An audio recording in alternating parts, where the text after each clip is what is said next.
And we're finally recording. Thank you very much, Aaron Green, for joining me. Very nice to be here. Thanks for asking me. So, for those of you that don't know, Aaron Green is a guitar builder, a luthier, if you Hmm. will, among many other things. I've heard his guitars on a couple of occasions.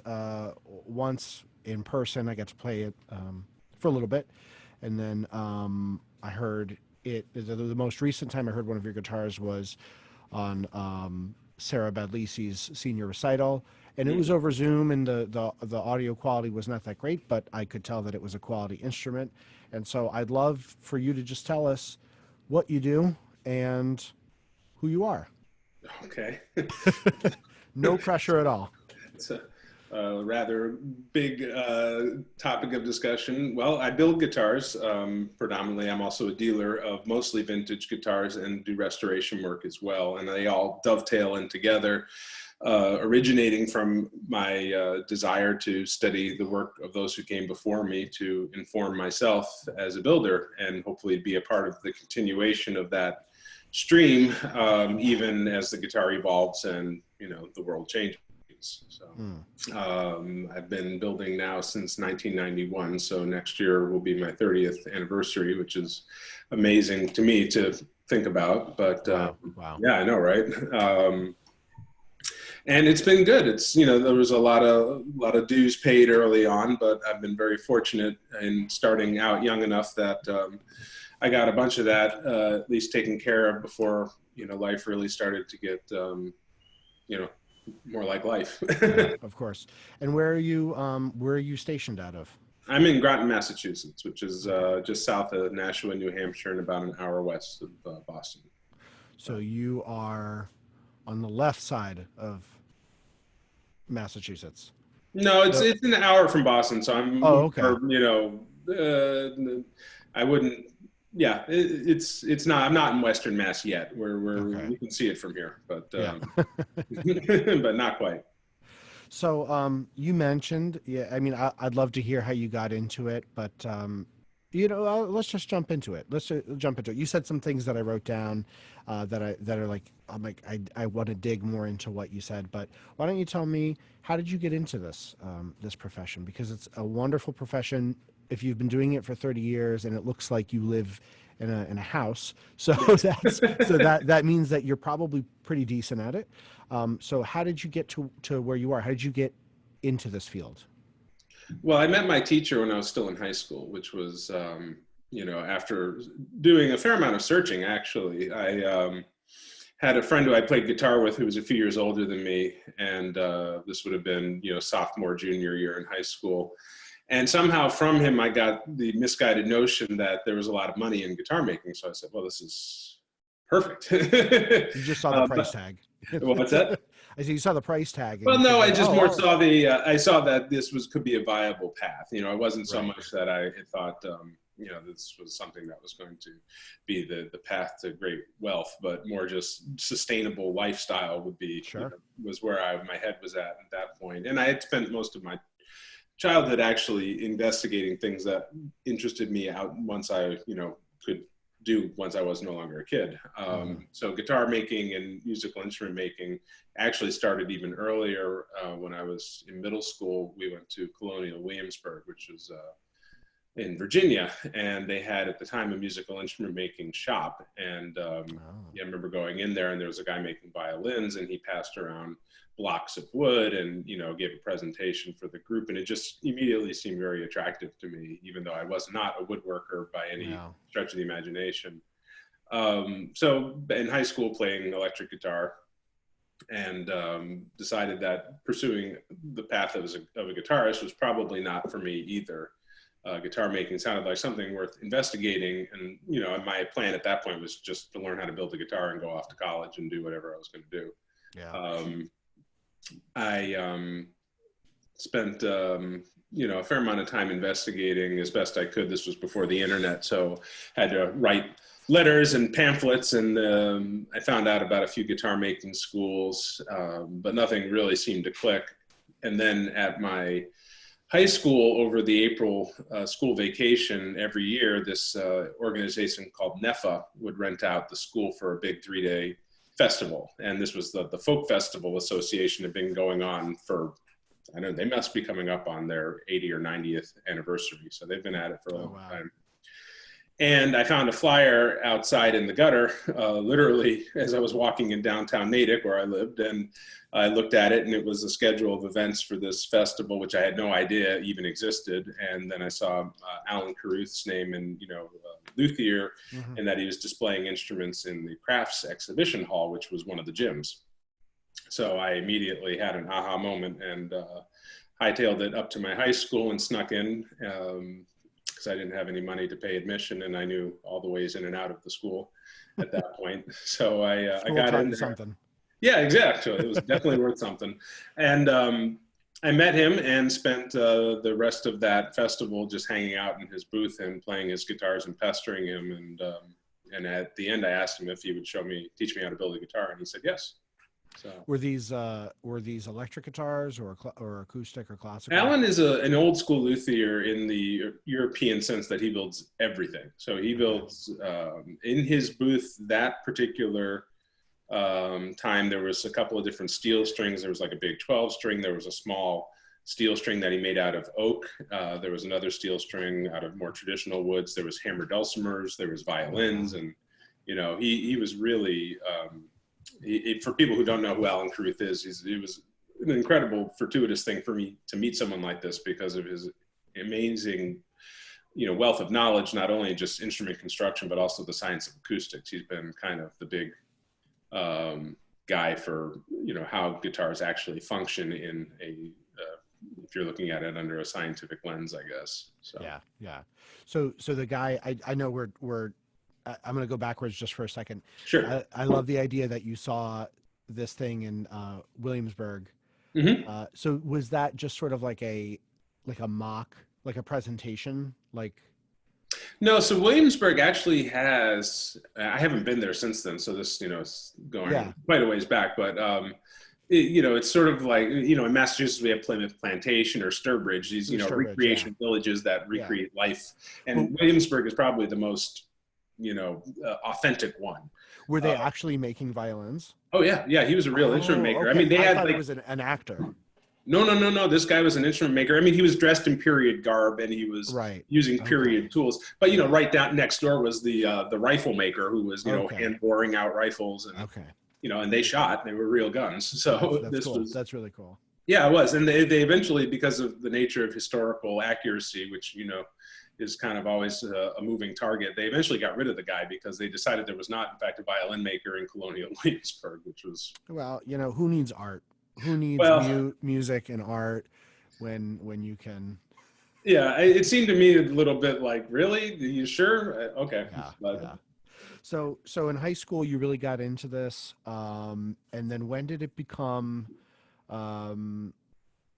when did it become a path for you to say, I'm going to invest time and energy into this? Because when you're in high school, I don't know, your story intimately, but in high school, there's a little bit of a net, right? You can experiment with stuff and then, do it for a little bit and say, no, this is not for me. When did you say, I'm going to invest my time and energy and money into this as a career?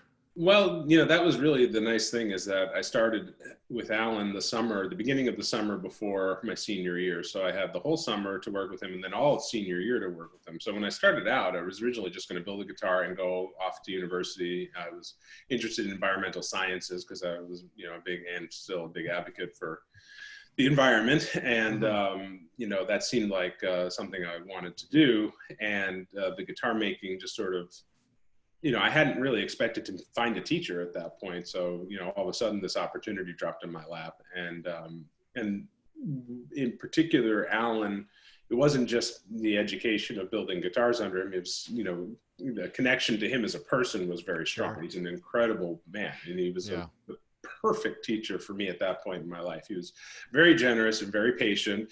And he understood that this was something that I was, into. He's a very gentle soul, but he's also insanely intelligent and well-read and multi-interests. I mean, I used to think of things to ask him about as I would drive down to his place in Dedham. So I lived in Natick, he was in Dedham, it was about a half-hour drive. So in a lot of ways, it was a great adventure for someone who just turned 17, you know, to like Mm-hmm. hop in my car and go drive on the highway down to Dedham and then into this basement workshop under his house, into this totally different world than anything I'd ever experienced in my life, with, you know, two parents who both worked. My mom was a nurse, my dad an engineer, and brought up in very, you know, kind of white collar neighborhood. This was, my parents were very Republican in those days. Sure, sure. Alan, it was and is not. And Yeah, yeah.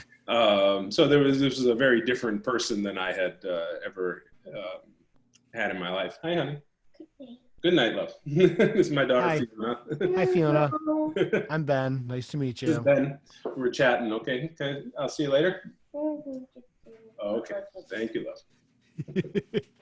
love. That's, you know, and it's funny when you, yeah, I was talking to somebody last night, a guitar player, and we were talking about how there's this more often than not intrinsic opportunity for mentorship within these kind of relationships. And Most definitely. I would say that I see it a lot in, you know, studio teacher and guitar players, but even so in a career like you're starting to experiment with, you have to know, you know, there's such a fine line between something that's pretty good and something that is professional. And to understand that, you have to understand the person that's trying to communicate that to you. So it makes sense to have such a deep relationship with a person like that. Yeah, I mean, it was, I mean, again, for me, it was an adventure, and it was also just, you know, explore, you know, this totally different person with totally different views, and able to, you know, really speak to them. It wasn't just, you know, he was a sociology major in college. Oh, wow. And, Yeah. you know, so he's, you know, we would have very deep conversations about just the world, and it was always an education for me. But more, I just loved the guy. He was just an incredibly magnetic, lovely person. Everybody loves Alan. I mean, there's, you know, he's just that kind of person. And he's got a wicked sense of humor. So it was a lot of fun, and it was for very short blocks. Like I would go there, you know, for part of a day, once a week in the summer. And then during the school year, like Friday afternoon, I would drive down to Dedham and work until he had to go eat. So, you know, I'd get 3.5, 4 hours in, and then I'd split. And I was working on my instrument, you know, all along. And it wasn't until about a year into it that, you know, just basically for expediency's sake, he asked me to do some work on one of his. But anyways, by that point, I had started really coming to grips with the fact that this was really something I wanted to continue to explore, and I didn't want to leave my teacher either. You know, if he had been a different person entirely, I don't know if I would have stuck with it. But that's very relatable to me and a lot of other people, I think, on the other side of this field. Yeah, I think that, you know, that's you know, the relationship between the student and the teacher is always, you know, kind of, I guess, predicate how successful the student's going to be. I mean, if he was not that kind of person, I probably would have given up. And then, you know, and after high school, I stayed on him. He opened up a studio in Waltham, which is another town, you know, just west of Boston, with another builder. And I came in, and, you know, now I was out of high school and I had to work. So I had just jobs on top of jobs on top of jobs to support the guitar making habit. And that continued for a very long time, well into my 20s. So what were some of those early instruments like that you were making? I had no woodworking skill to speak of. So, you know, you could definitely say they were not polished particularly. My first guitar was a 12-string. It was big jumbo beast of an instrument. And that took basically a year to make. So that was my first project. And I remember Alan actually saying, you know, maybe you ought to build like a lap dulcimer first, just to get your feet wet. And, you know, again, you know, impatient teenage kid and patient teacher, I said, oh, geez, I want to get starting on building a guitar. And he's like, okay, you know, we'll concede that point. And anyway, so that was my first guitar. My second was actually a classical, and then another steel string, and then a weird cutaway classical, and then another steel string. And then were you using what do you use plans for something like that when you're in that stage, or was he sort of like, go figure this out on your own? Well, he never followed plans specifically. I mean, he had his own shapes that he would create, and he did not particularly follow it. Certainly in steel string, he didn't follow the Martin tradition per se. Mm. And in the classical world, I don't think, I mean, to be truly honest, I don't think he had really explored that world enough to have a whole lot of interest in following someone else's work. So he would, he would do a 7 fan brace top, for Okay. example. So you said this was in the 90s, so a lot of the stuff was probably very Yeah. Spanish influenced. Well, it was early 90s, and his stuff, I guess, kind of. I mean, even that term Spanish influence is sort of, it's a very broad term. Sure.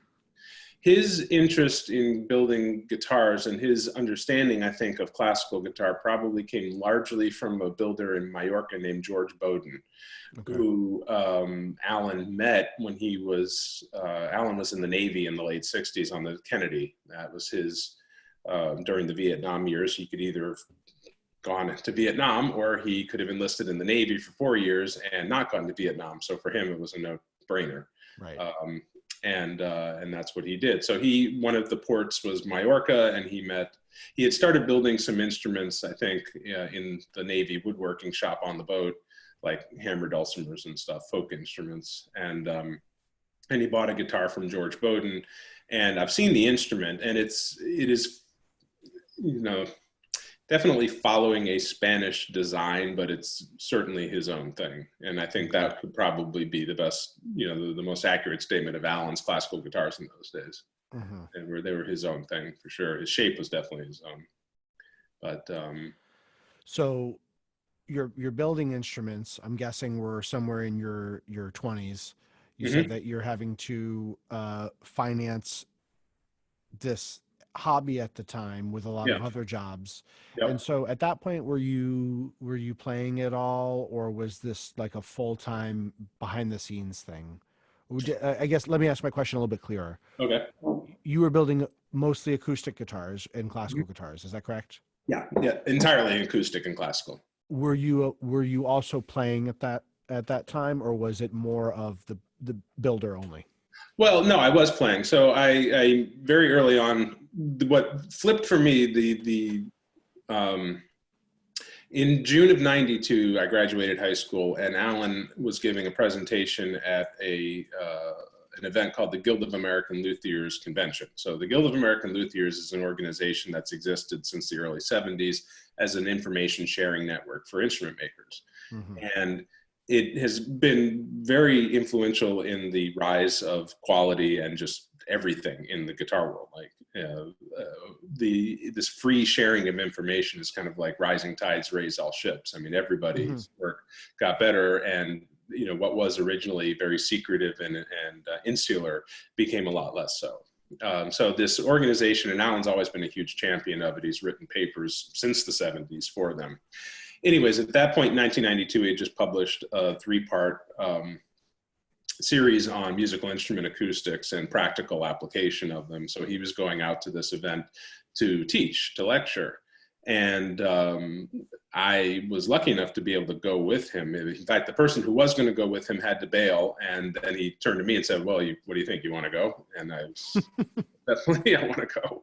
And it was a great adventure. I mean, I literally had just graduated high school. We loaded up his minivan, car camped all the way out to Vermilion, South Dakota, which took 4 days to get there. And we went to Montclair, New Jersey first to meet his teacher, who was an amazing lady named Carleen Hutchins. And Carleen Hutchins she had instruments at the Met, but she was one of the original people to delve into musical instrument acoustics in the violin world. And she came from a pretty interesting pedigree, a very notable pedigree. Her teacher was Simone Ciccone, he wrote the book on Stradivarius. Yeah, the name sounds familiar. She had some real street cred, but she was also basically a scientist and a real, firecracker of a lady, brilliant lady. And so we stopped off at her place, and I got to meet her. And I had heard about her from Alan, and was intimidated like crazy to meet this lady who was at the time well into her 80s. Well, yeah, she's about 80 anyways, and suffered no fools. But we stopped there to pick up a bunch of instruments because her organization, the Catgut Acoustical Society, was presenting at the same time at the same event. So it was this huge, eye-opening adventure. And then I get out to this guitar making convention, and there's, just guitar makers everywhere. Yeah. And I had only ever met my teacher. But that was where I heard someone playing classical guitar, and something just clicked for me. I was like, that's what I want to do.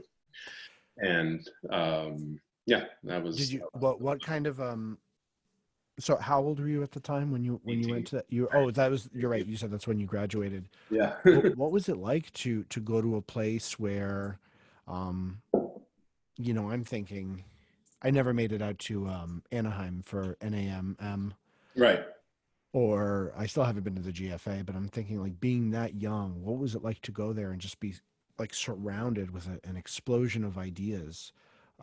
It was amazing. I mean, it was cool in that, I had Alan. So I there was a lot of the, just, it was easier to slide in and out of, groups and stuff because I was with him. And I also hooked up with all the kids who went to the Red Wing instrument making school, and they were all a bit older than me, but they were, in their 20s. And yeah. So I found a crew to hang with, but it was, amazing because I didn't know who anybody was. I mean, so I had no idea who I was talking to. For example, one of the very first things I did was I went to a lecture by Robert Ruck, who's, Robert Ruck is one of the great luminaries of American guitar making. So I had no idea who this guy was. And I'm sitting there in the audience, and he's talking in kind of the way I talk about guitars now, in a very metaphysical sort of way. And he was absolutely spot on, but it was not the most accessible language if you didn't understand kind of the context in which he was speaking. Like, for one point, he held up a hand plane. He was demonstrating planing a soundboard, but he's like, this is not a plane. If you're seeing this as a plane, you're seeing a presumption that you have based on what you call it.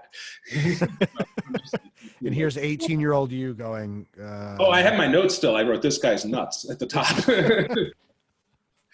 Zen and the art of guitar making. And, but that, by the way, the transcript of that lecture came out about 5 years after that. And at that point in time, I was much more able to access what he was actually saying. Sure. Basically what he was saying is, you can't, if you bring preconceived notions to any of this, and if you're trying to make what's happening in front of you conform to a preconceived notion of what you think it's supposed to be, you're not actually there doing it. You're off in abstract land. And is that not the lesson to learn about life, huh? Yeah. I mean, that's a lifelong, I didn't learn that till I turned 30. Yeah, well, I mean, I certainly heard it. I didn't learn it, but it was rattling around in my brain nonetheless. And then, and I had experiences that we all have based on, thinking something, going out in the world and having the rug yanked out from underneath you. Yeah. I had that happen many, many times once I started going out in the world with guitars. So, that kind of came back again and again and again, and it still does. I mean, it's, yeah. That's when you never get around. When you first heard classical guitar, what was it that attracted you to it? Actually, it was the visual of watching the guy play, watching his hands do all this crazy stuff on the left hand. And by the same token, when I heard someone play flamenco and I saw someone do a rasguiado, I was like, coolest thing ever. Yeah. What is that magic? Yeah, exactly. And I studied classical guitar with John Bigelow, who is in Boston. He plays 11-string, and he's a brilliant musician. I mean, a stellar guitarist, and very Julian Bream-like, in fact. Sure. And then I studied flamenco with a guy named Roberto Rios, who is one of my earliest supporters and dear friend. And he bought, 3 or 4 guitars of mine, especially early on, and was a huge advocate for my work. But I studied flamenco with him long enough to realize this is not, in both cases, playing guitar I had enough chops and skill to be able to do it, and I know how to make a good sound, and certainly know how to assess a guitar. But sit down and practice, I just never. I can obsess over a tiny piece of wood for 8 hours at a stretch, but I can't.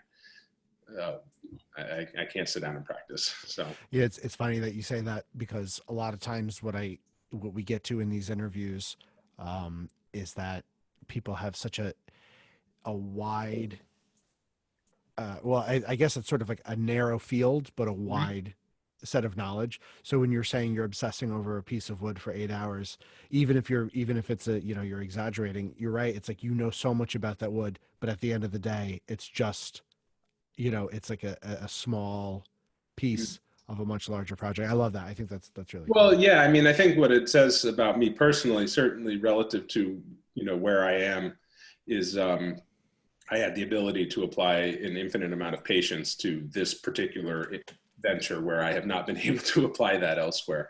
And a lot of it, I think, those patients learned of the lessons of impatience. What happens Sure. when you like rush something and then someone hands you your head on a plate and you're just like, oh, well, that sucks. And Yeah. you learn patience.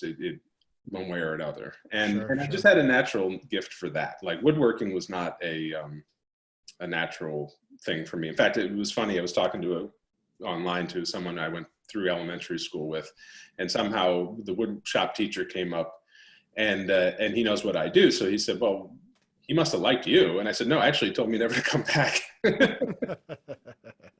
He did not like me at all. I mean, he liked me. I was a kid, but I said to him, this was something I was into, and I said, should I take wood shop next year? And he's just like, no.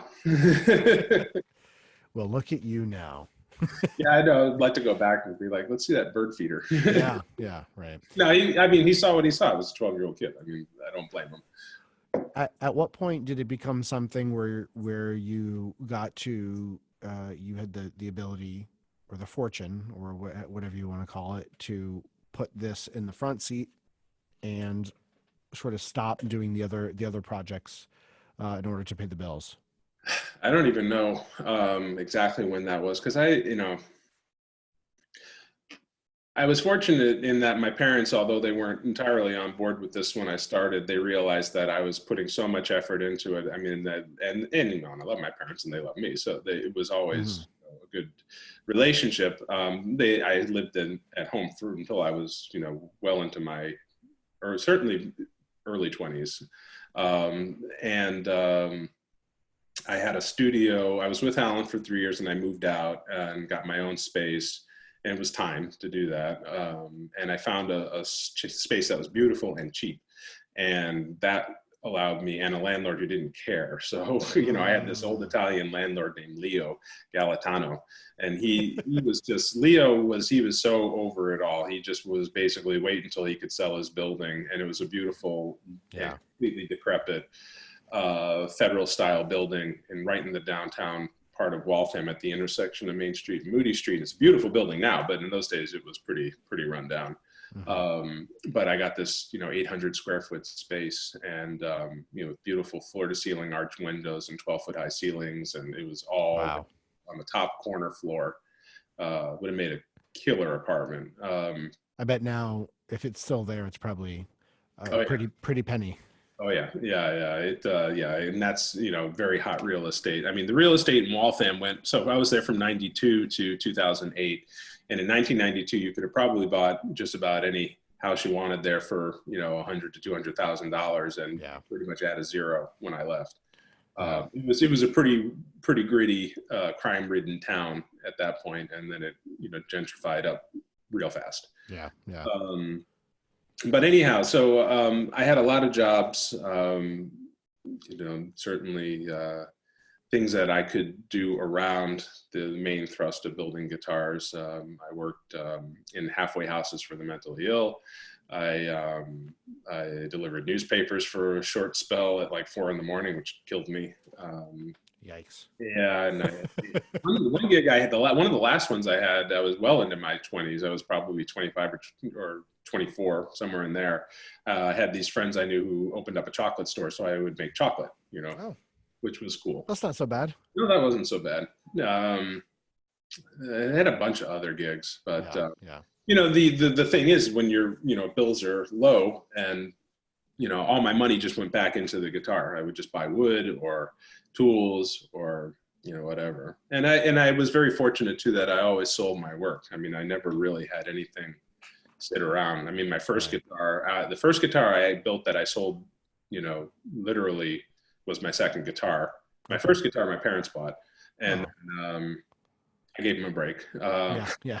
My Family discount. second guitar, we did a guitar show in Boston, Alan and the other builder, and I had um, I had strung it up. It wasn't even done yet, and I sold it the next day. Uh, Wow. and you know, and then the next guitar sold within an hour or two of putting the strings on it. Wow. I know, literally, and it, you know, to be honest with you, it was kind of a false.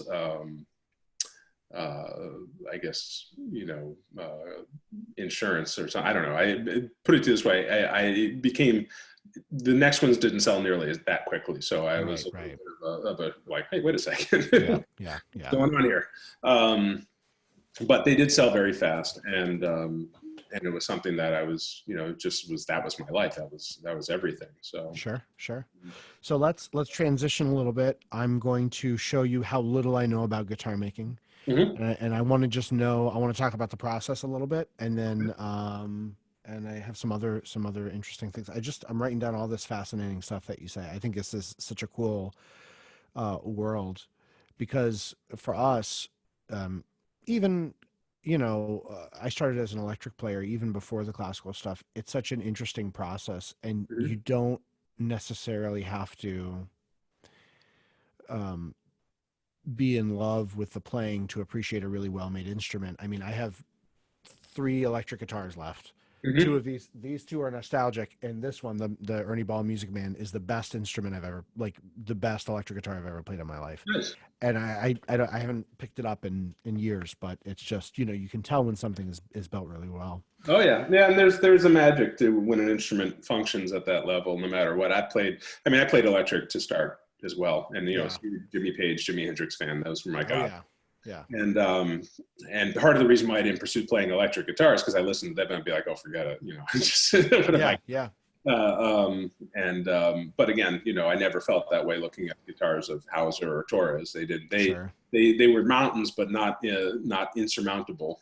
Right. Right. Right. Right. Um, but So anyways. so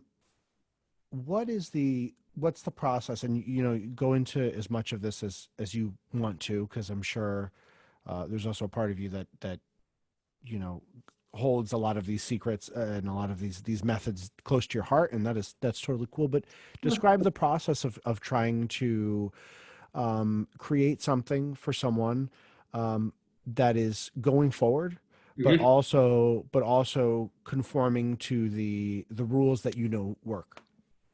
Yeah, I mean, I think the first thing starts with intention, no matter what you're doing. So I have to understand what it is that's going to work for my client, and the best way to find that, of course, is just to give them some guitars and be like, "All right, play that. Okay, play that. Play that. What do you think? How's that working for you?" I look at it a lot of, and I'd say this to everybody, and it's kind of, you know, half joking, but it's really in a lot of ways the truth is just I make pants. That's Right. You know, I have to understand who I'm working for and what they want. And you know, there's also Really well made pants. very well made pants, yeah, But flattering yeah. pants. But the point is that they have to fit. You know, like my pants may not fit you, and my guitar may not fit, you know, you. And I have to be able to keep my you know, my ego in check, to not only do I not, you know, superimpose my, you know, whatever values on someone, but at the same point to also recognize when where things aren't lining up enough to make it a really likely successful path. You know, there are people Yeah. that just said, I'm not your guy. You know, you need to go find something else. And sometimes it's just a personality thing, but most Sure. often not. It's actually more a case of what you're looking for isn't really what I do or feel comfortable doing. You know, there is a lot of effort and time and expectation and all of this. So I move outside of my comfort zone very cautiously. I don't, you know, I had, you know, one great player who I'm very excited to work with, but he started talking about his duo partner who played 7-string and he wanted a guitar for him as well. And I was I mean, 7-string I can handle, but at the same, even just that change, I'm not jumping up and down at the idea of doing it. Right, right. There's just there's you add things to the problem when you add another string. So Oh, of course. I mean, it took us forever to integrate a sixth string, right? I guess Yeah. certainly the history of the guitar is all over the place, but Very muddy, very muddy. My understanding of it is that the sixth string came around after Giuliani, I believe. I could be wrong. okay, After Giuliani, so we're talking mid 1800s. interesting. Um, that I don't. I could be wrong. Hmm. Yeah, I don't know. I mean, I do know that when I'm talking with people, there has to be a definite shared vision of what the guitar is. Yeah. And for me, I have very definite opinions about what is right with the guitar and where the guitar has gone wrong, especially in its evolution in the last 20 or 30 years, and how to reconcile those two things in a more quote unquote modern instrument. Can we explore that at all without talking too much smack? Oh yeah, I Where the don't know. I'm guitar not has. going to name names. I'm just Yeah, yeah, yeah, yeah. no. I mean, I just for me, I'm very much, for me, what attracted me to the guitar was people like Bream and Segovia. And what Sure. they were able to achieve with the guitar was an instrument that had an almost unlimited tone palette and dynamic range within tone. And when you build an instrument, a modern instrument, the instruments that speak with a very, very light stimulus and ostensibly, with greater horsepower, generally speaking, to a certain degree, that flexibility and that tonal integrity kind of goes out the window. And I would agree. I would I agree. have viewed that path as a dead end. And the reason being is knowing what I know about how guitars function. I don't care what you do. There is only so much volume you're going to pull out of a pluck and release instrument. I mean, that's really the big limiter to the volume of the guitar, isn't the instrument itself, it's how it's played. Right. Violin bow is literally like putting your foot on the gas pedal. I mean, it is 100% pure energy. It's just constant energy feed. And it's a very efficient one. It works really well. But pluck and release is pushing a skateboard. I mean, you're Right. literally on a skateboard. So in some sense, it's amazing that guitars are even as loud as they are. What isn't limited, in my view, is the ability for technology to amplify a guitar. I just see that as the sky's the limit there. Sure. Just Sure. a question of someone putting in the time and effort. But at the same point, this playing style that has moved more towards a very precise pianistic, no rest stroke, competition based. Mm-hmm. I view that as also the reason why, in my view, the guitar has declined in terms of popularity with general music lovers. I just don't see people going to guitar concerts who are not guitar centered, as their instrument. Sure. And that's a problem, I think that those two things have a lot to do with it. Now, I will say that what has kept me in the guitar world is that I see that changing, and I'm very happy. I see a lot of young players who are coming out who have the technical chops to play perfectly and beautifully, and their understanding of tone and dynamic seems to be greater than previous generations that I saw, I guess. I would have to agree with what you said. I've never, like I said before, I've never had the privilege of going to a GFA and watching all of these competitors, but in just surfing around online, I tend to notice that some of more of the technical players or the competitive players are playing louder, Mhm. clearer instruments, and it seems that they lack. And so, as a guitar player, I go, "Oh, that player lacks imagination. They lack Right. color." But what I'm hearing from you is it can also be Oh that God, yeah. the I'll give you guitar itself.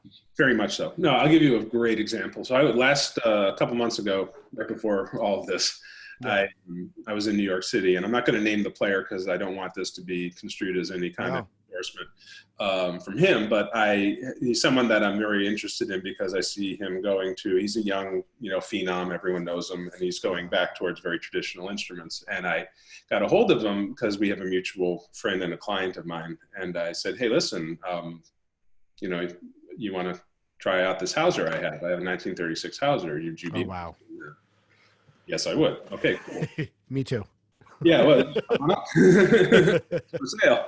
And it's a great one. It's a really, really good one. I love it. And that's the thing. I mean, as a dealer, I've had so many phenomenal, great old instruments that, I show them to young players and it just blows their mind. I mean, they just have not been exposed to guitars that function like that.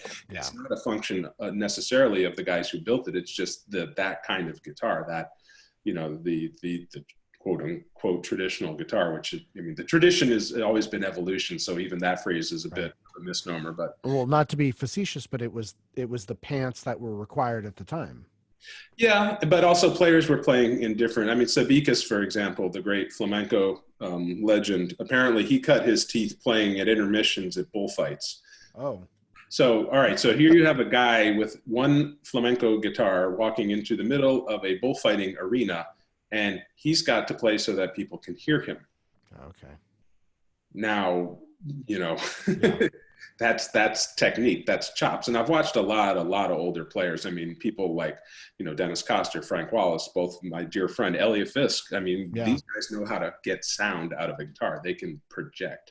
Yeah. And that's a technique that I think has been somewhat not emphasized as much in the pursuit of, technical perfection. But anyways, long story short, back to New York, this individual, he was playing with other guitarists who were all well-known players, and they were all playing, modern instruments, and everyone sounded great. And he came out, and first he was warming up, and one of his friends said to me, "Wow, that's not a very loud guitar." And I said, "Well, it's loud enough." And he's like, "Yeah, I don't know about that." Well, apparently that must have gotten back to my friend, because when he came out to play, actually play for real with the guitar, he played with a lot more oomph. Yeah. And he just blew everyone out of the water. It wasn't like those guys weren't great players. It's just what he was accessing musically and able to convey in the pieces he was playing. It was like a whole dimension of sound that was just not there with the other people. And then out of curiosity, I went back and listened to some of his performances when he was playing on, a modern lattice top instrument. Same thing. It's like, he sounds great, but he didn't sound nearly like he did on the Hauser. Sure. And I'm sure the instrument he plays, which is based on Hauser, is exactly, I know the builder. I know the guy's a real hot builder and builds very good guitar. So I'm sure, it's the same kind of thing. But anyways, it was a fascinating thing to see. And, it wasn't, he was playing a little bit differently when he was playing on it, but really it was the fact that the guitar had opened up all this possibility that wasn't up there otherwise. One of my, I'm so out of the waters that we're treading in here. I'm being very careful because it's like, it's very hard for me to find this information. Like, there's a lot of message boards and a lot of books and this and that, but like, when I was playing electric guitar, it's not like I can just, Google, like, when I had amps, right? Like Mesa Boogie, and it would tell me all the different, you'd have an interview with somebody, it'd explain all the different details. But, one of my favorite players of all time is Oscar Giglia. Okay. And for a long time before I bought my most recent classical guitar, because I have a Lattice from Chapman, and I loved it, and I played it for years. And then he had a new guitar that was based on his version of like an O'Leary. And I just loved it because it was like just such a clear sound. But then for me, I was able to access so much more of what was going on. But so I'm listening to Oscar Giglia, and he plays it's a Japanese guitar. Kono? Yep, that's it. Yeah. Kono. And so Oscar comes for a master class, and he has the Kono, and we're at the Berkman Hall at the Hart School, and it's a very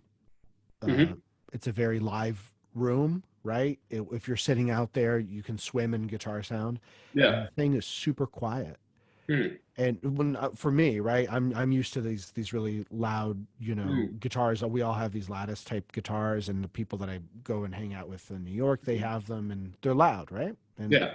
And so I hear that, and at first I was like, oh my gosh, that can't be the same guitar. But then, as of course, Oscar's a magician anyway, but Right. he starts playing, and you're right. It's like there's more to it than just technical. There's some artistry to the guitar building as well.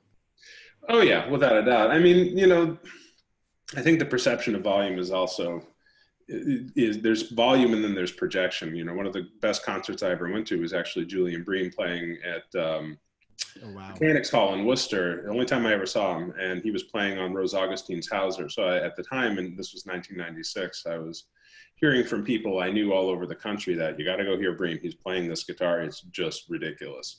And I went, played in Boston. I couldn't go. And then the next day, I get a call from a friend who says, "Did you know Bream's playing in Worcester?" And I said, "No." Mm. Playing. They said, "Right now." And I said, At "Oh." the Palladium, of course. No, he was playing at the Mechanics Hall, which is a cavern. It's a huge place. You would not necessarily think of a guitar concert there, but it does have amazing acoustics. Anyhow, so I went there and I had a seat in the nosebleeds, and he's like this big, and I'm amazed I can hear him, but it sounds like the sound is sort of like raining down from above. It was a really fascinating thing. And then I noticed there was an empty seat in the front row, all the way at the far right of the stage. So a minute, halftime, I just zipped down there and grabbed the seat and prayed that no one booted me, and they didn't. Right. So I was now sitting there, and the difference in sound was really not that much. It was rather Wow. surprising. It was literally still this kind of thing, like the sound is up there and it's like coming down on everybody in the crowd, and that's projection. That's something that it helps, of course, to have a really good hall, but at the end of the day, the weight and integrity and clarity and complexity of its sound is what drew you into wanting to listen to it, and it was a phenomenal experience. I mean, still one of the Yeah. highlights of my life, especially since I looked like a bum who had just crawled in off the streets because I was dressed in sweats, and I had no idea I was going to a show, and I was in my shop in Waltham routing bindings. I had really long hair, and I could see at the end of the concert, everyone's applauding, and it was a rather and it was people were appreciative, but they weren't as appreciative as I was, and I was going bonkers, and I'm seeing him look at me, and he's looking at me, and I'm like, he's just kind of like, everyone was all dressed up. Yeah. So he came out for his encore, and this is an amazing thing. This to the day is one of the Yeah. greatest things that's ever happened to me. He came out for his encore, and he sat down, and he was about to play, and he put the guitar in his lap, and he picked up his stool, and he turned, and he freaking faced me right on and Oh my played. God. Yeah, I mean, he was appreciative of my appreciation, and so I got even another experience of that instrument and how it projected. And again, as a builder, it was an amazing What did he play for his encore? Choros. Okay. Yeah, Villalobos piece, and he put a big scratch in the guitar at the end. Oof. How were those instruments back then made? Um, I have to imagine that a lot of the technology is probably the same. Yeah, very Uh, much. ho- and so how were those created in terms of I guess intent as opposed to guitars today? No, I that's, I can be I mean, more I don't specific. think the intent ever changed. And the intent is always, this is what the guitarists want, and I'm going to give it to them. Right. That's the right intent. There's the other intent that I'm the greatest thing in the world, and I'm going to build something that everyone's going to love. And if you don't love it, you don't know what you're listening to. That's a very common intent in the instrument world, and those are guys who generally don't make it. But for Hauser, he was building. First of all, he was a genius builder. I mean, the guy was an amazing, amazing craftsman, an amazing, artisan, and he came from the European school, so he was building Viennese guitars and zithers, and it was a family business for him. He met Miguel Llobet in the early part of the 20th century. It made before 1920, certainly. and started becoming interested in the Spanish guitar, and then met Segovia in the mid-20s, I think, a very famous meeting. And I found out recently that Yobet was also at that meeting. Oh, So okay. he had the two instruments, the Torres that Yobet owned, and the 1912 Manuel Ramirez that Segovia was playing on.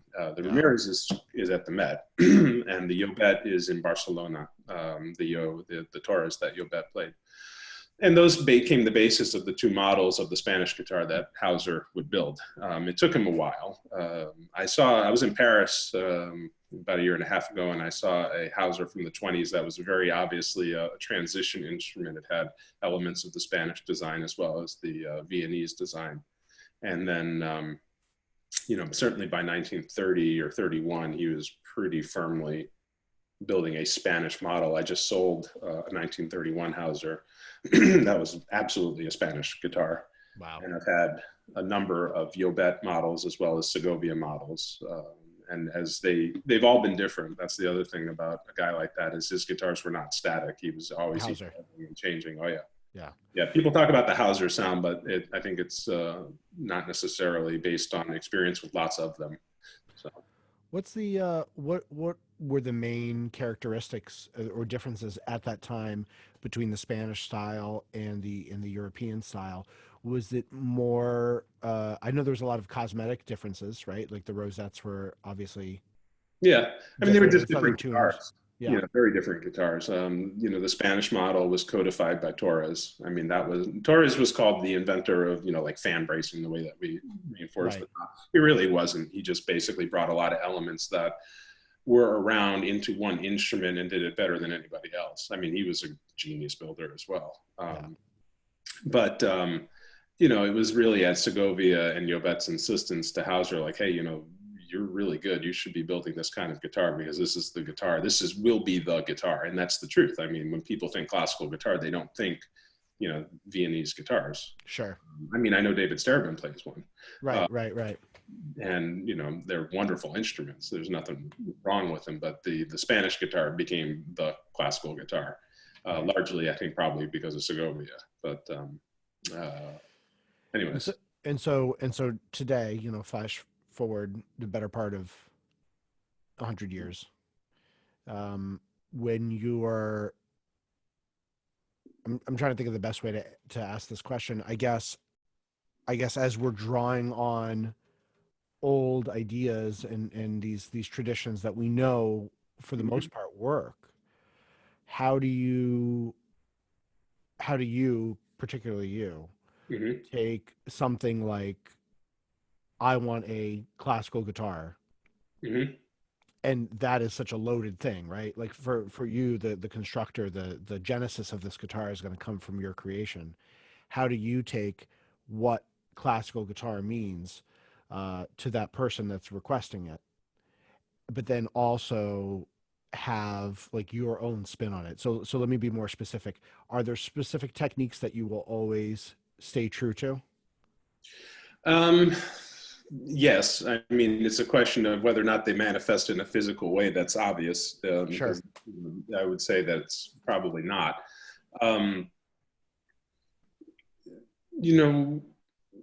Communication with the client is the first. Like, what are you looking for? What do I? There's a lot of people who I build guitars for that I never meet personally. We just deal with, and it's been like that, for a very long time. So it's good to talk about people that they like, and what kind of guitar sounds they like. The beautiful thing of YouTube is I can send a bunch of videos and be like, what do you think? What do you think of that sound? What do you think of this sound? It's not perfect, but at least gives a basis of understanding. And really, at the end of the day, my guitars sound like my guitars. I mean, even if I'm building a very traditional quote unquote spruce guitar, or my kind of rocket ship quasi lattice with an elevated fingerboard and sound ports, I'm still maintaining, myself in all of that. And, for me, that means tonal flexibility, density of tone, and clarity, projection, ease of speaking. I mean, I want a guitar that's balanced. And that's, to me, like when people talk about Hauser, that's really the quality that is consistent in that guy's work, is this balance of all the qualities that make up, what the guitar is. They all exist in this perfect balance. Your guitars are very clear. Thank you. In the two that I've heard, they, I really enjoy listening to counterpoint on your guitars. Thank you. I think it makes a lot of sense. It works. I've never had a chance to play any counterpoint on your guitars, but Well, we can make maybe that. that will change in the future. But I've heard it. I heard Joe play some, and I heard Sarah play some. Can we talk a little bit about restoration? Sure, of course. So how does one get into the field of finding these extremely rare instruments, fixing them, and then giving them to some lucky, selling them to some lucky chap who can. Well, so for me, all of these things that I said kind of dovetailed together. I mean, yeah, all of it was always a way of informing myself as a builder. So I would seek Mm, out guitars to study, and that happened very early on. One of the big watershed moments for me was in 1995, going to New York City and meeting Dennis Coster, who was mhm, my next great mentor and right. great friend and great collaborator. I met Dennis and Frank Wallace about the same time. Frank a little bit later, and both very encouraging people in my life at that point, and Dennis in particular, because I was constantly going to New York to try and establish myself there. Um, he would make sure I would get to study instruments, and if someone had a guitar that was really something, he would say, you really ought to, get inside this and see Yeah. what you can learn. So that aspect of the relationship was there from the get-go.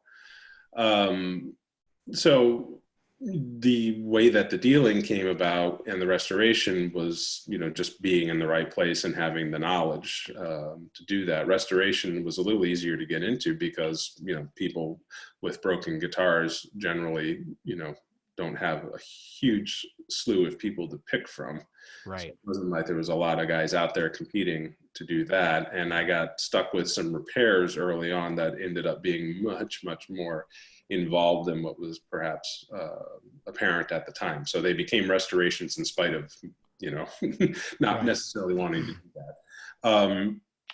But the actual offering of these services as such also is largely due to a relationship with a guy named Carl Franks, who's comes from the violin world. He's a very good friend of mine. He's a genius technician when it comes to just his ability to figure out how to make stuff disappear and how Sure.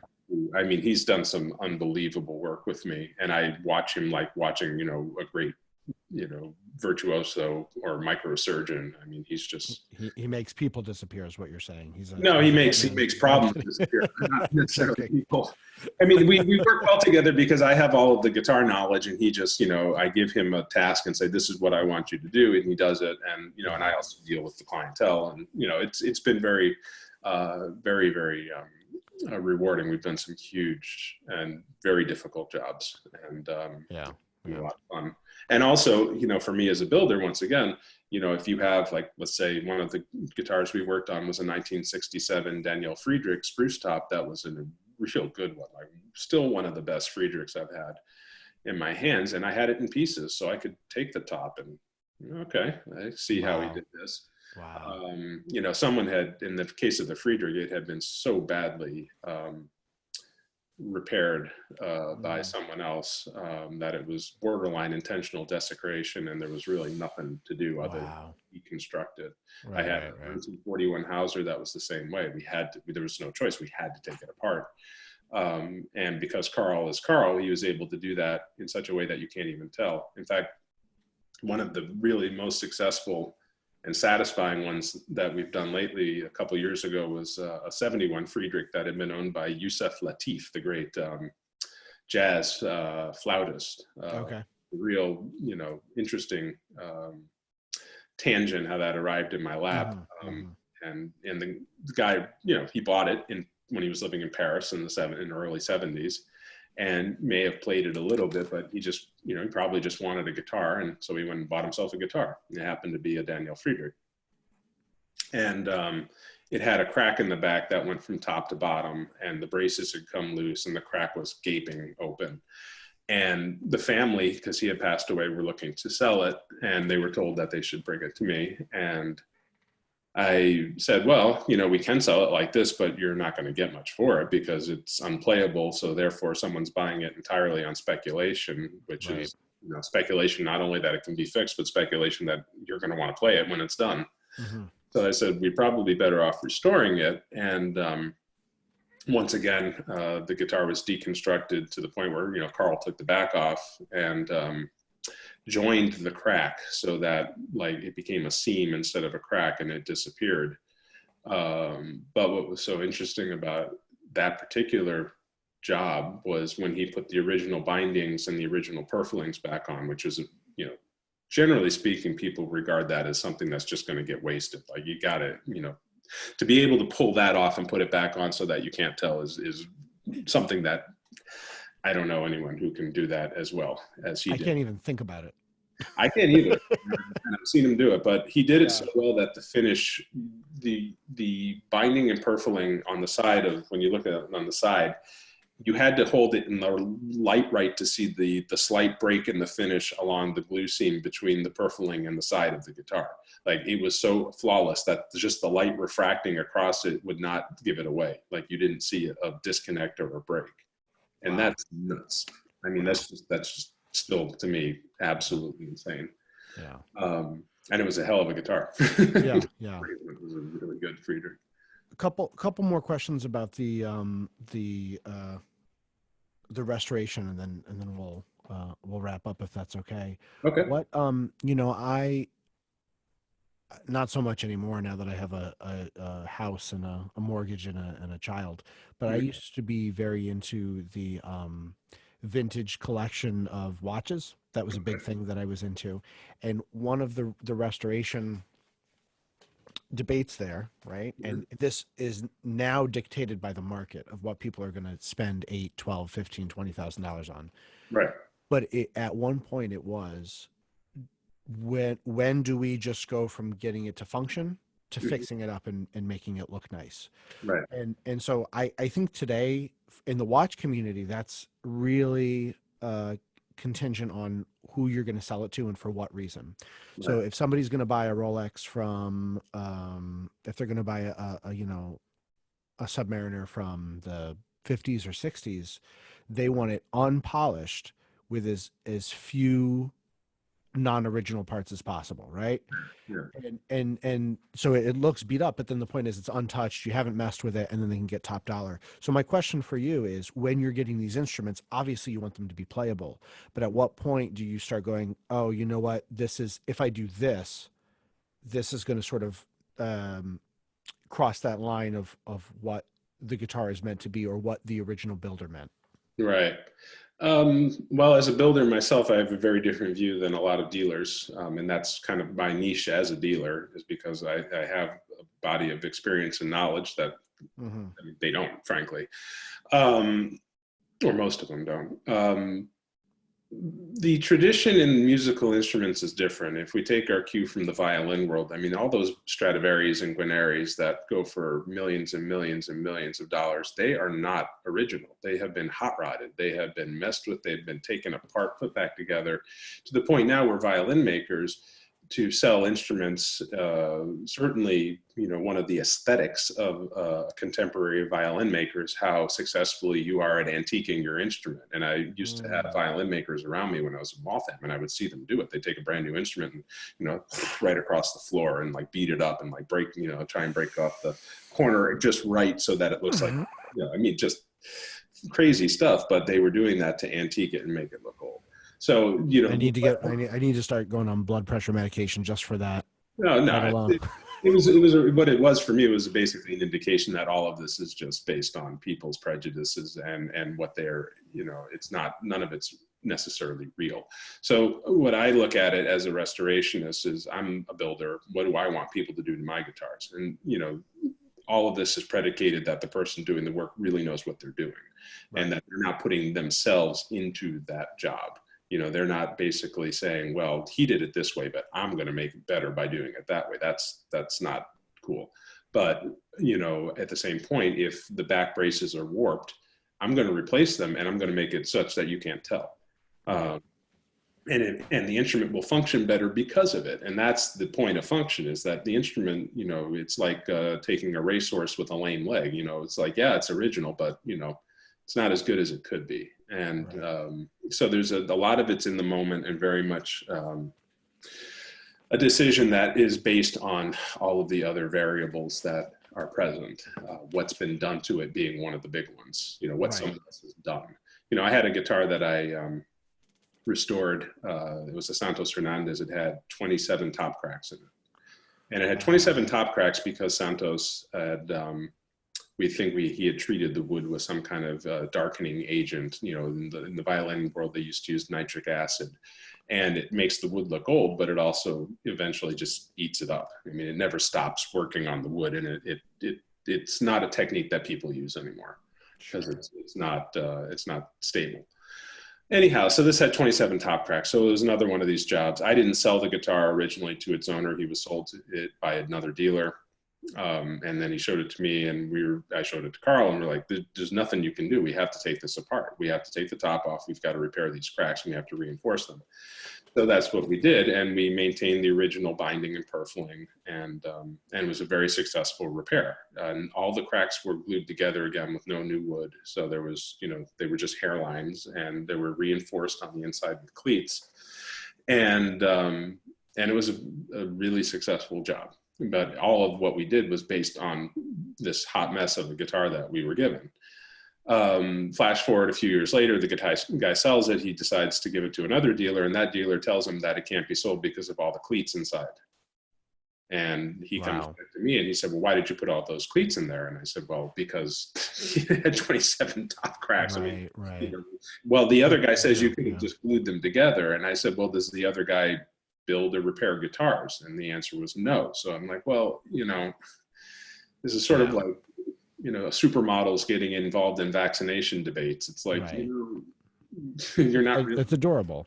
Yes, it's adorable. Anyways, so the market does have a big impact on what is deemed as acceptable. Unfortunately, in the guitar world, that market has been driven largely by people who don't really know what they're talking about, as far as I'm concerned. Right. Richard Brunet is a dealer. He's a hell of a luthier. He's a scholar. He's a great restorationist. So he's one of the guys that I look to, and he says, if he says it, I'm certainly going to give it a lot more weight. And I may not agree with him at the end of the day, but I'm certainly not going to dismiss anything he has to say. Right.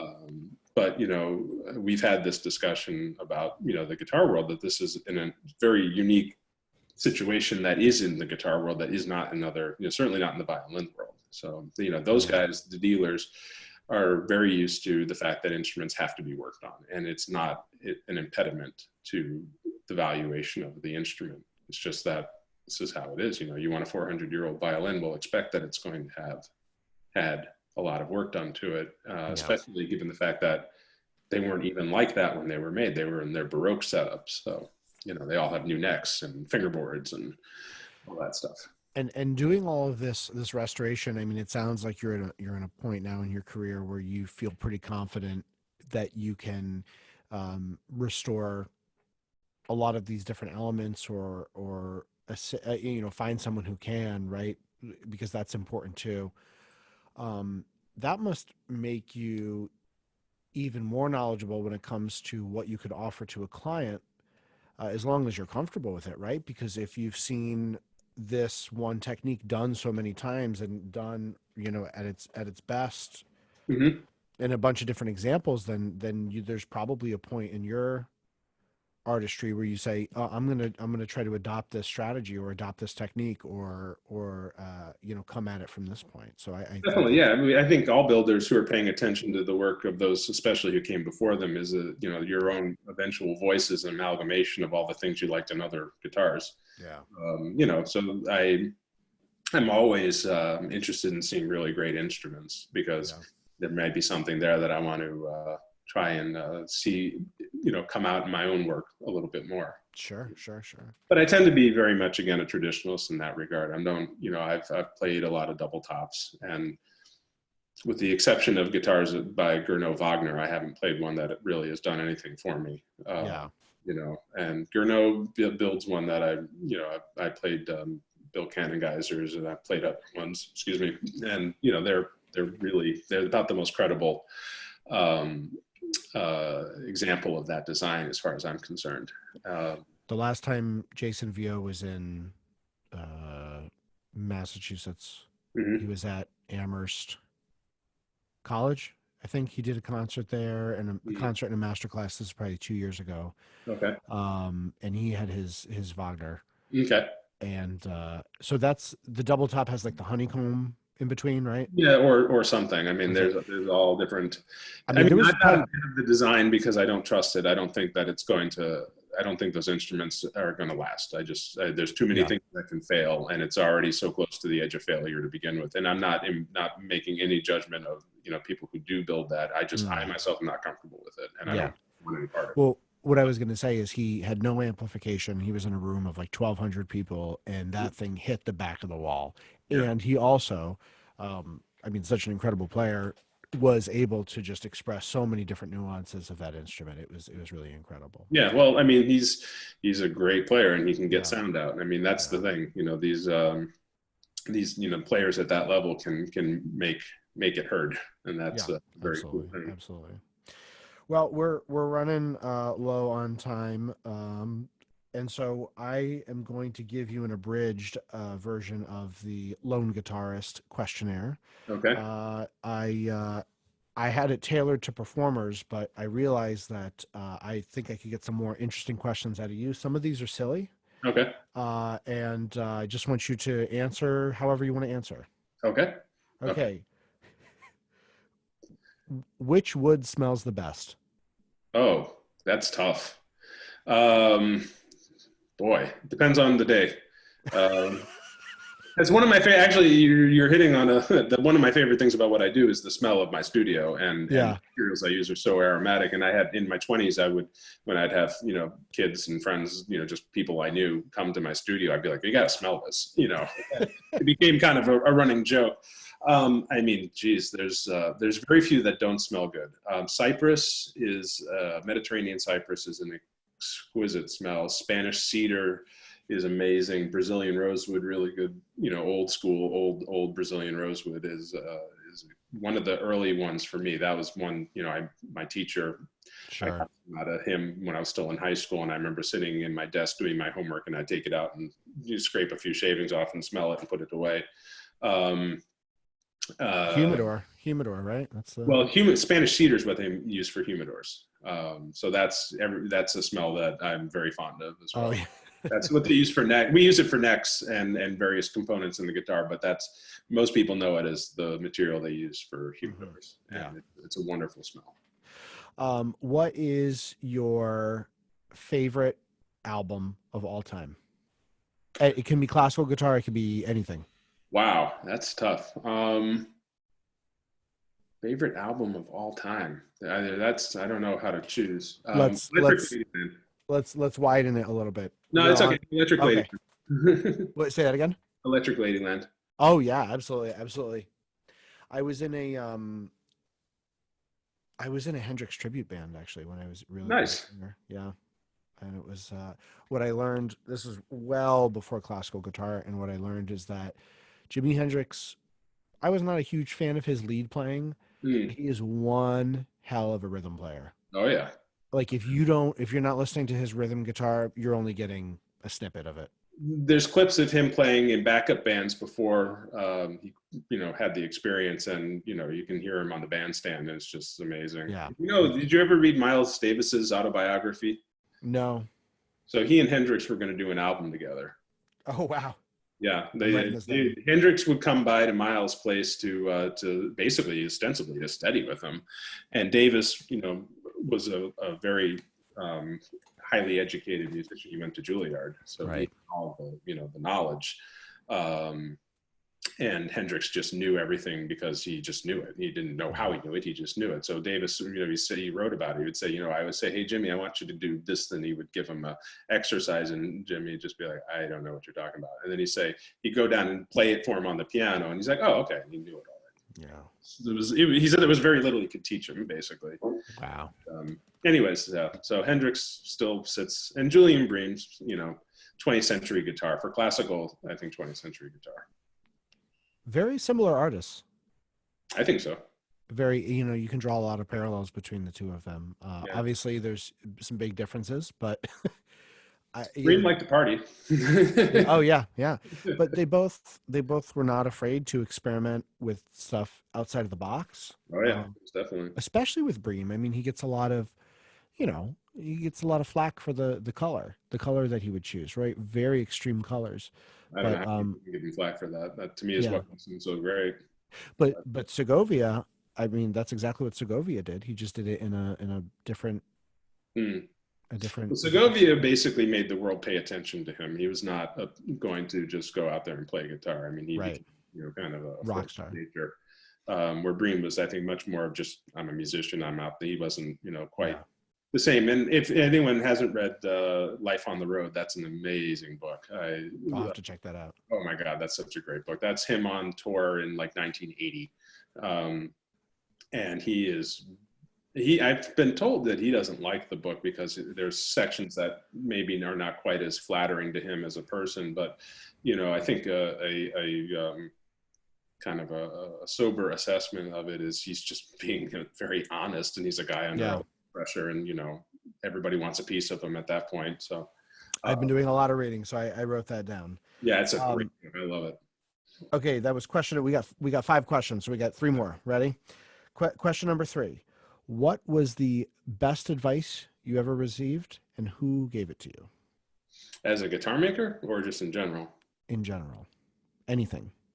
Best advice I ever received. I know there's that. Best is such a hard word. How would you answer best right now? I guess the most applicable outside, the most broad-based in how you can apply it. So for the guitar specifically, Dennis Koster told me, just make it look like it grew there. He was giving me technical advice on my bridges. He said, your bridge is ugly. You need to learn how to make a better looking bridge. And you just make it look like it grew there. It's like, that is like, come on. I mean, and I still deal with that because everything I do, I just try and make it look like it grew there. Make something completely contrived look absolutely uncontrived. Wow. But the best life advice was also given to me as a guitar making lesson, but it was when Alan Carruth just got exacerbated with me and told me to figure it out for myself. He was just like, stop asking me questions. You've been with me long enough. You need to figure it out for yourself.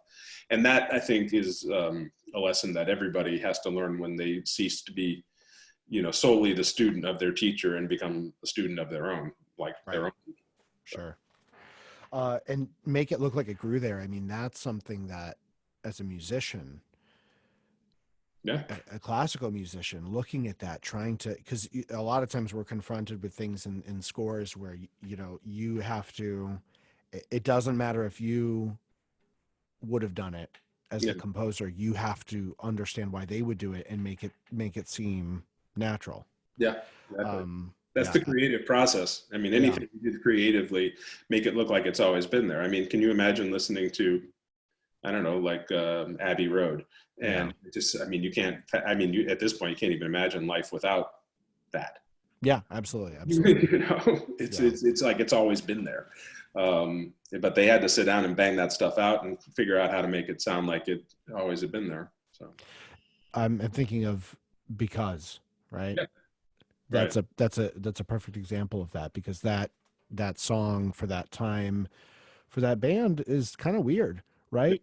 But it's presented in such a way where you don't hear the bizarre aspects of it. It's beautiful. So, well, that's the Beatles from, certainly from like Rubber Soul on. But I think, the thing for Abbey Road too is how all those songs just morph into the next song and the next song and the next song. It's like this long, it's like one song cut up into movements, and they go from everywhere from Because to She Came In Through the Bathroom Window. It's like, you put those 2 songs and put them side by side, you'd be like, well, what does that have anything to do with that? But then you follow the path and all of a sudden there you are, Sure. What is one of your favorite non-guitar related activities to do?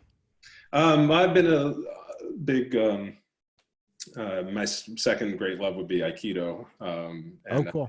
met my teacher. And again, the same thing, it's because of the teacher. I mean, I've always been into martial arts. I studied as a kid and got very fed up with it early on because I realized that the school I was at was basically what we call McDojos, Yep.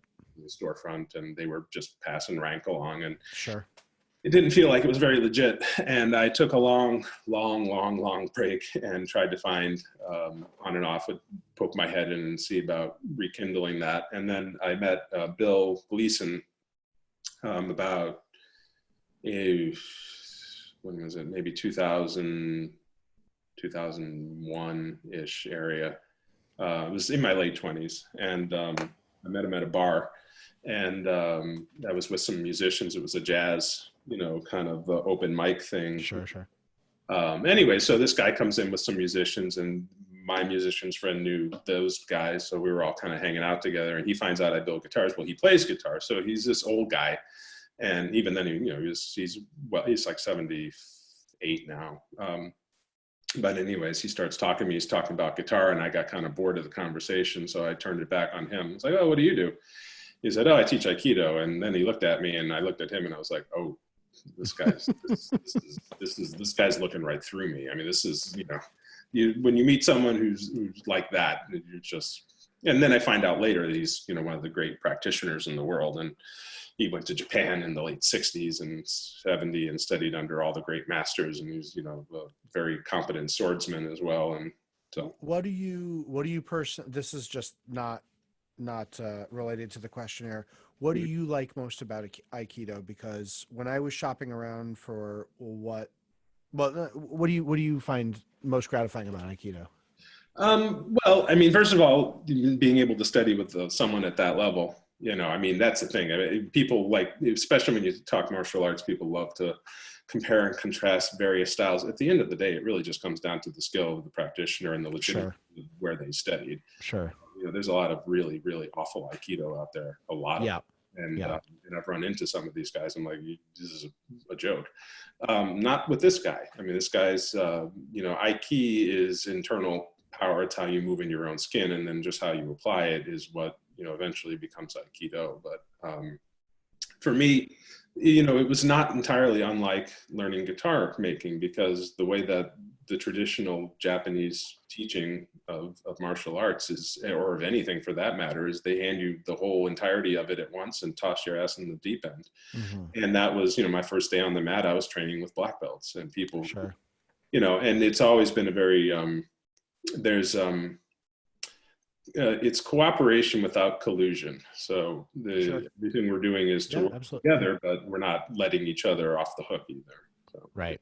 It's a group activity. You're training with other people, and for especially those 5 or 6 years when I was still living in Watertown with my girlfriend, now my wife, and my studio was 5 minutes away from home, and the dojo was 5 minutes away from home, and I just had this perfect little triangle of life. I would get up, go to work, go to the dojo. I was there 3 or 4 times a week for a number of years, and then the dojo moved and I moved.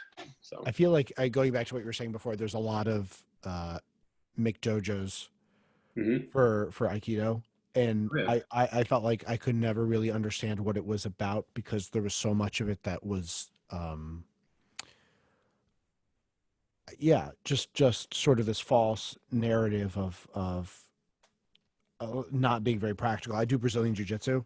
Okay. So we kind of trash Aikido all the time, but we trash the Aikido that should be trashed, but I've never really seen it in terms of like what it can really do. Well, there's 2 points to that. First of all, training in a kata-based environment, there's a lot of stuff that's going to look ridiculous until you really understand why you're doing it. Sure. So, people who train, and kata is designed like koans to go very, very deep. So there's a lot of lessons going on. And some of it is just someone grabbing your hand and very gently pushing into you. I mean, Tai Chi, same thing. Tai Chi is originally a very effective and brutal martial art. But all of these exercises are really to teach you how to move in your own skin, more than guy does this and then you do that. That's bullshit. Right. So, but the other side of it is Aikido traditionally is a weapons-based art, as is Jiu-Jitsu. These Right. are all weapons-based arts. So if weapons are not part of your training, you're not getting the whole picture. Sure. And people trash Aikido because it doesn't, follow competition type of exchanges. There is no competitions. And the reason is that the guy who founded Aikido, he felt that the purpose of Aikido was to evolve past, this kind of mentality. Sure, of course. And that actually has got roots that go way, way back in Japanese martial arts, starting in sword, the life-giving sword, which is ultimate mastery. Yeah.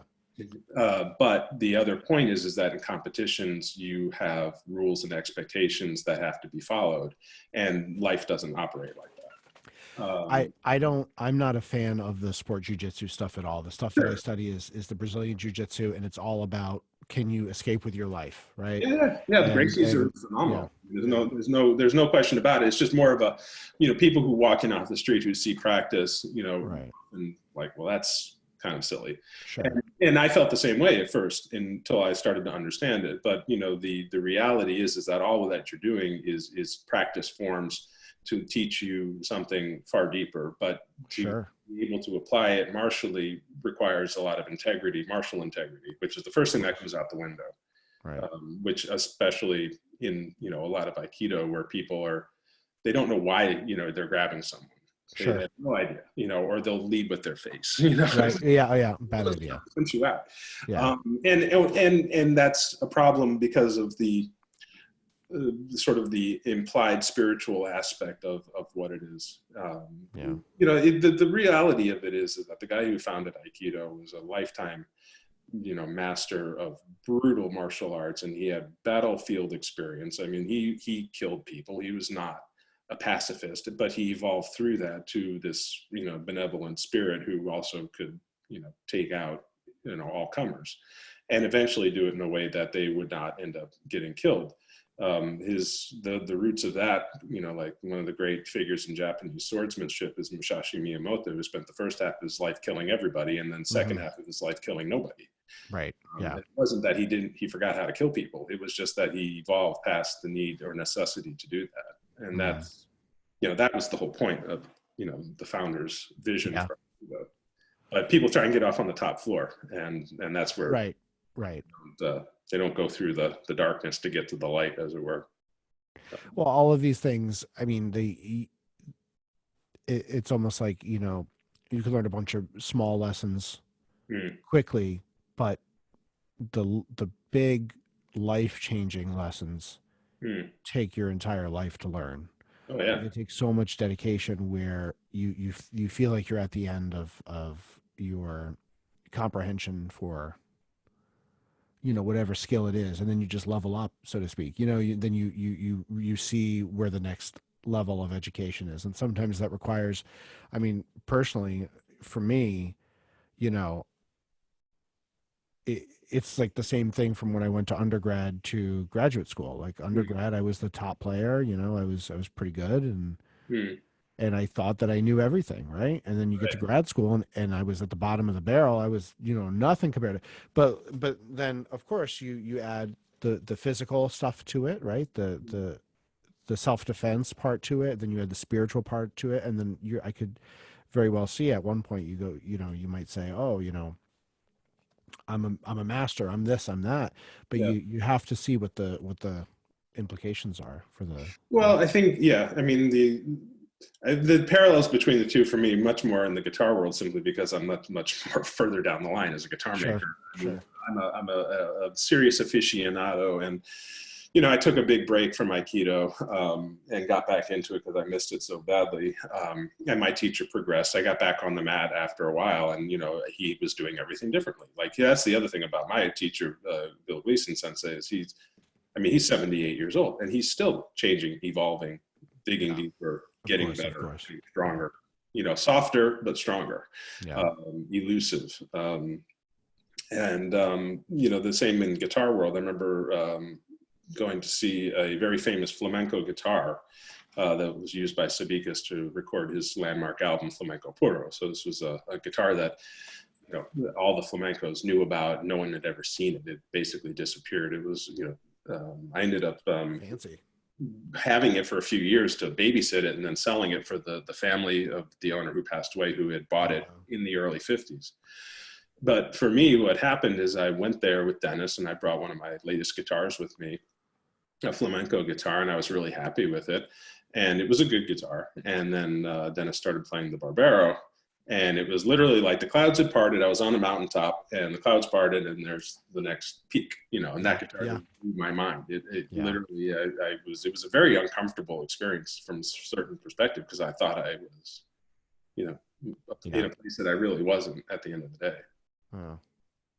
Yeah, fantastic. That was a lot more comfortable than finding that out, in a fight. But but it's, I understand, and it's the same thing. When you put all your life's work into doing something, the only way to get better at it is to reflect and be humbled. If you have a wall up, it doesn't matter what you do. You could be an educator, you could be a martial artist, you could be a guitar builder, you could be a lawyer or whatever. If you have that wall up and you're not willing to say, "Wow, I really don't know as much as I thought I did," then you can't aspire to be one of the greats. It was a great, one of the books I really liked was by a guy named Daido Roshi, who was one of the first American Zen masters. He founded Zen Mountain in Woodstock, New York, which is, I forget the actual name of the center, but anyways, he talked about... Wait a second. I know. I went there. Okay. It's in Woodstock. Mount Tremper. I think that's the one. It's Yeah, it's Zen Mountain. That's his place. He passed away about 10 years ago. But one of his books, he talked about the role of a teacher, and the role of the teacher was to prop up the student. Yeah. Nice and comfy, standing on their own, and yank the carpet out from underneath them. And then they pick them up off the ground and brush them off, stand them back up again. And when they get nice and comfy, yank the carpet out from under. This continues to the point when the teacher yanks out the carpet and the student doesn't fall down. And now the student is no longer the student, but, yeah, I've been here. So. It was a wonderful experience. It was a weird experience because that's a conversation for another time. Got it. Yeah, wonderful. Last question of my questionnaire, and love these answers, by the way. Okay, I feel like this is gonna be the hardest one for you. Okay. If you were to go lock yourself in a room, and this could be to play or construct or look at whatever, any guitar, spend more time with one guitar. That you have had, that you've experienced, right? So not a guitar that you haven't seen before, but a guitar that you came across in your life, in your career, that you wish you could spend more time with, either as a player or as a builder. What guitar would it be?